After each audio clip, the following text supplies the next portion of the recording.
vartus Egidijui Gritkui. Čia dar viena proga, gal iš toli. Taip, dabar iš toli smūgiuoja.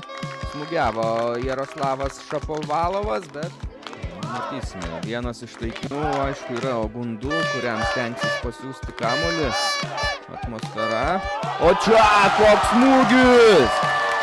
Smūgiuoja Egidijus Gritkus vienu lietimu koja. Tikrai gražus įvartis, vedantis Mažeikio atmosferą į priekį.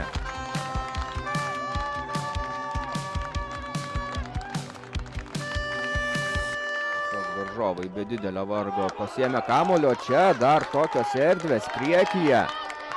Perdavimas šiek tiek, ne, viskas gerai, ten įbėginėja prie baudos aikštelę Šapovalovas ir atliko smūgį.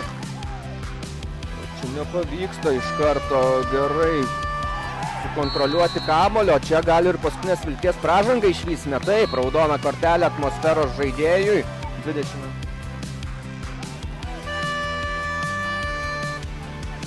Čia gal reikėjo atsitraukti šiek tiek lengvą pusmetrį ir tada smūgiuot, bet išvydome galiausiai pavojingą smūgį į Levbarę. Atliko sunku tvarkaraštį pirmojo rato pradžioje, kai sužaidė praktiškai turbūt su visais keturiais tokiais numanomais lyderiais. Geras perdavimas.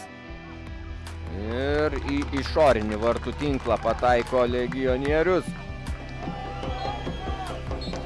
Viskas, skelbiama rungtynių pabaiga. Čia Mažeikiuose vietos komanda atmosfera įrodo savo pranašumą, pelno 3 taškus turnyrinėje lentelėje.